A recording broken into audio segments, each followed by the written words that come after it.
திட்டத்தை அமல்படுத்து. இந்த ஆட்சி வந்ததிலிருந்து அண்ணா தொழிற்சங்கத்துடைய தொழிலாளர்கள் பழிவாங்கப்பட்டுக் கொண்டிருக்கின்றார்கள். வேண்டுமென்றே பணி நீக்கம் செய்யப்பட்டுக் கொண்டிருக்கின்றார்கள். உலகமின்றி அரசுக்கு வருமானத்தை உயர்த்தி கொடுத்தீர்கள், ஆனால் உங்களுக்கு என்ன கொடுத்தார்கள்? எங்கள் வயதான காலத்தில் இன்று நோய் நொடியுடன் அவசரப்பட்டுக் கொண்டிருக்கிறோம். எங்க குடும்ப குழந்தைங்கள்லாம் இதை வச்சு நாங்கள் எப்படி இந்த விலைவாசி வரல எப்படி காப்பாற்ற முடியும்? இதுவரையும் காத்திரு அப்படின்னு மட்டும்தான் சொல்றாங்களே ஒழிய கரெக்டான ஒரு தீர்வு இதுவரைக்கும் அவங்க சொல்ல கிடையாது.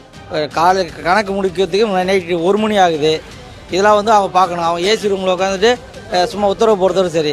மாண்புமிகு எங்கள் இதே தெய்வம் அம்மா அவங்க வந்து எங்களுக்கு இந்த ஒரு வேலைவாய்ப்பு கொடுத்து எங்கள் வாழ்வாதாரத்துக்கு இந்த வேலைவாய்ப்பு கொடுத்தாங்க. கடந்த 5 ஆண்டுகளாக திமுக ஆட்சி வந்து எங்களுக்கு பலவிதமான நெருக்கடிக்கு உள்ளாக்கிட்டு இருக்கு. தவறான பொய்யான வாக்குறுதியை கொடுத்துவிட்டு இன்று தமிழ்நாடு போராட்ட களமாக மாறிவிட்டது. இதனுடைய இது வந்து 2026 சட்டமன்ற தேர்தலில் முழுமையாக எதிரொலிக்கும். ஏடிஎம்கே 100% வெற்றி பெறும். காலிப்பாட்டை திரும்ப பெறும் திட்டம் கொண்டு வந்துக்கிறாங்க. அதுக்காக எந்த ஆர்ப்பாட்டம். இதுக்கு முன்னாடி இந்த கோரிக்கை வந்து அரசு கிட்ட சொல்லியிருக்கீங்களா? அரசு என்ன மாதிரி பதில் சொல்லியிருக்கு? அரசு இது வரைக்கும் எந்த பதிலும் சொல்ல. மனு கொடுத்தோம், எல்லாம் கொடுத்தோம், எந்த பதிலும். எல்லா யூனியனும் அனைத்து தொழிற்சங்கம் சேர்ந்து மனு கொடுத்துருக்கு. ஆர்ப்பாட்டம் 10 நாளாக நடந்திருக்கு. எந்த வித கோரிக்கையும் நிறைவேற்றல. இந்த டாஸ்மாக் தொழிலாளர்கள் 22 ஆண்டுகளாக அடிமை சாசனம் எழுதி கொடுத்த அடிமைகளாக வேலை செய்து கொண்டிருக்கிறோம். ஊதிய உயர்வு இல்லை, பணி நிரந்தரம் இல்லை, விடுப்பு இல்லை, பணி பாதுகாப்பு இல்லை. வேலைக்கு வந்த நாளிலிருந்து இந்த நிறுவனத்தில் மிகவும் கஷ்டப்பட்டு கொண்டிருக்கிறோம். எங்களது உழைப்பு, எங்களது இளமையை பூரா தொலைத்து விட்டோம். எங்களது வயதான காலத்தில் இன்று நோய் நொடியுடன் அவசரப்பட்டு கொண்டிருக்கிறோம். எங்களுக்கு வந்து பணி நிரந்தரம் செய்யணும். எங்களுக்கு வந்து சாதாரண ஊழியர் கூட ஒரு நாளைக்கு 1000, ஒரு மேஸ்திரி வேலை செய்கிறவங்க கூட 1000 ரூபாய் வாங்குறாங்க.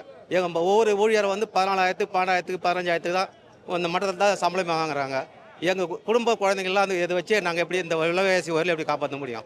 அதுக்கோசம் இதெல்லாம் உள்ளிட்ட கோரிக்கைகளை வலியுறுத்தி தான் போராட்டமே.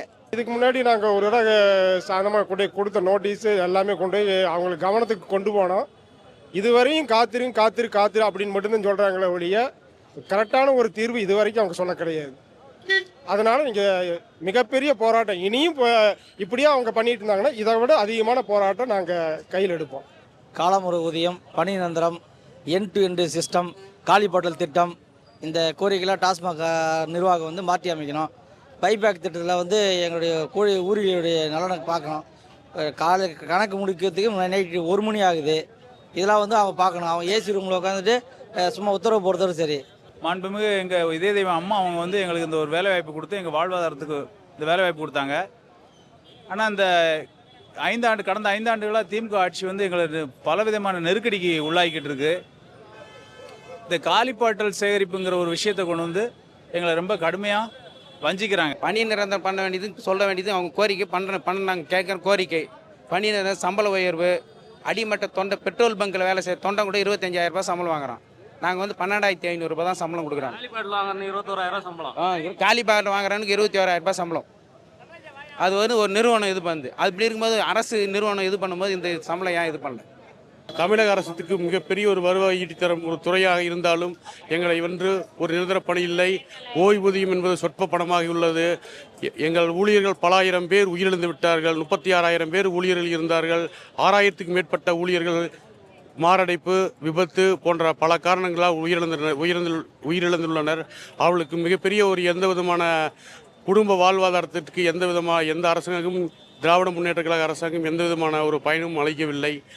எங்களுக்கு வந்து நாங்கள் இதை வந்து இப்போ 23 காலமாக நாங்கள் இப்போ எங்களுடைய சுமைகளை சுமந்துக்கிட்டு 23 காலமாக சொல்லிட்டு தான் இருக்கோம். ஆனால் இன்னைக்கு வந்து இந்த இது தேர்தல் அறிக்கையில் சொன்ன மாதிரி டாஸ்மாக் ஊழியர்களின் பணிக்காலம் நிரந்தரம் வந்து மிக விரைவில் இருக்குன்னு அவங்க இதில் தேர்தல் அறிக்கையில் சொல்லியிருந்தாங்க. அந்த அறிக்கை இதுவரை செய்யாததுனால இந்த நேரத்தில் வந்து கேட்கும். அவங்க தேர்தல் வாக்குறுதி கொடுத்துருக்காங்க டிஎம்கே. இதுபோல் வந்து நாங்கள் வந்து இந்த 151வது என்ன அறிக்கையில் கொடுத்துருக்காங்க. இதுபோல் வந்து 10 வருஷம் வேலை செஞ்சால் பர்மனெண்ட் பண்ணுறேன், காலமுறை இது கொடுத்து அவங்க கொடுத்த அறிக்கை தான்.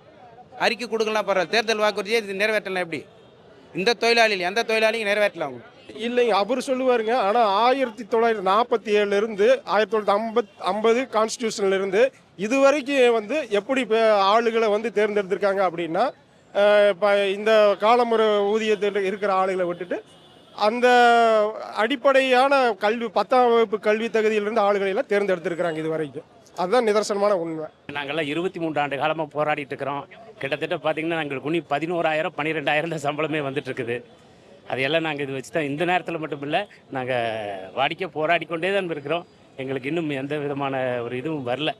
இது தொடர்பாக சம்மந்தப்பட்ட துறை அமைச்சர் இது பேசியிருக்கீங்க. எல்லாத்துக்கும் அவங்க எங்கள் மூலியமாக நாங்கள் எல்லாம் எங்கள் தலைமையின் கோரிக்கைக்கு தலைமையின் ஆதரவோட எல்லா கோரிக்கைகளையும் அரசுக்கு வச்சுருக்கோம். முன்னாள் அமைச்சர் அண்ணன் தங்கமணி போயிருக்காரு, கோரிக்கை வைக்கிறதுக்கு போயிருக்காங்க. அதிகாரிகளை பார்த்து கோரிக்கை வச்சு அவங்க என்ன சொல்கிறாங்களோ அது வழிகாட்டல் பிறகு நாங்கள் நடக்கிறதுக்கு தயாராக இருக்கோம். அடுத்த கட்ட போராட்டத்துக்கு 22 ஆண்டுகளாக கோரிக்கை வைத்து கொண்டு தான் இருக்கிறோம். எந்த அரசும் பணி சரி சாய்க்கவில்லை.